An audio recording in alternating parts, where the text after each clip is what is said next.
wasn't quite what you were expecting. Yes, indeed. They're not all spas are that pampering, are they? Now, this week will mark 3 months, would you believe, since the nation was shocked to discover that George Michael had sadly passed away at his home, aged just 53.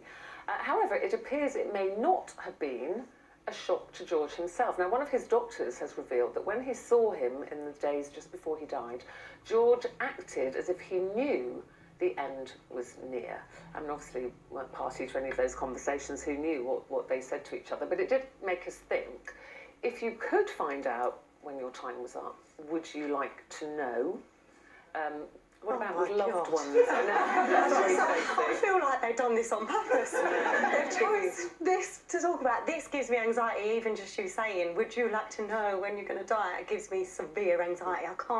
I don't want to think about it. I don't want to know. Well, we're all going to die, so what is it you don't want to know? I to break it to you. They might find something like groundbreaking and save us all. Is it something that preys on your mind a lot, or do you just try and blank it out? I try really hard just to completely forget about it and block it out, and then we come on here and talk about it. No. I'm actually, it's silly. It's silly the way I think about it, and I think about it too much. It almost consumes my life. So I do little things to try and eradicate the irrational fears. Like MOTs? Yeah, I'll like get myself checked out probably more than I need to, but just to keep my mind at bay. That's sort of part and parcel of having anxiety, though, isn't it, really? Yeah, it's one of those things that if you're prone to anxiety, it will go in a certain direction, and mine is health-induced anxiety, so it's something that I've really struggled to keep a control of. You will, my darling.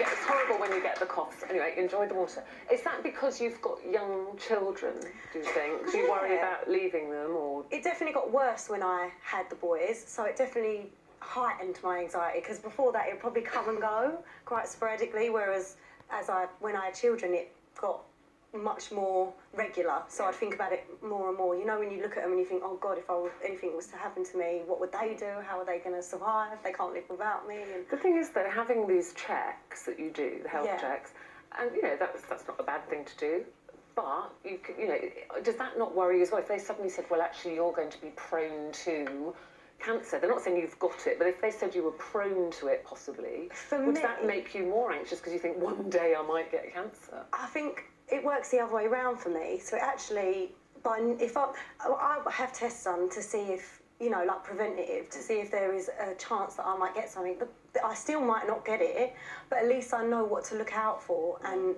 to be aware of. But aren't you sort of feeding the anxiety in a way, because you're giving yourself things to work? If it says you might be prone to, there's so many variables in that sentence, and yet it's going to put it inside your head. It's definitely not something I would say everyone should go out and get checks done. I don't, you know, it's not something I think is normal. It's just me and how I deal with my anxieties. And I feel like, you know, people will MOT their car every year. Yeah. But why wouldn't you do the same to your body? I'd rather not have a car and make sure that I'm healthy, because if I'm not healthy, nothing matters. So I do get a bit obsessed with it. I wouldn't take it as far as I go. Like, I've tested my genes and just, Would you have I'm not like that at all. Although, funny enough, this week, the one thing, because my daughter's going on a school trip this week abroad, and so me and my husband are squeezing in a week away while she's away. So she's going on one plane and we're going on another plane together. And for the first time, because I'm usually quite rational and I don't allow any sort of thoughts like that, I'm starting to think, ooh, it's in there that I'm going on a plane that's different to her, and what if? Aeroplanes do that to me, but not anything else. And mine is Eamon and I travelling together. Without Jack, and we're very, you know, we've talked about wills and things on here before, which is always a bit gloomy, but I think it's something that's very sensible. You know, we kind of review ours quite regularly, and so I know that things are in place, which makes me feel better. And I'm not a gloomy person. I don't do the whole health checks. I think you can drive yourself insane with what might happen to you. But travelling together, Eamon and I can't get that. Those thoughts just come, and I go, oh, what happens if this, you know, and then someone will have to knock on the door, and they'll have to tell Jack, and it'd be awful, and I have to really kind of push them to the back of my mind. It's so funny. So that's having children. I was never like that before. Do you worry I'm a bit like that with planes as well, because we always, as the plane's taken off, I go, we're just about to take off now, and then they text, love you mum, safe flight, and then when I land, I always text them, Eagles landed, let them know I've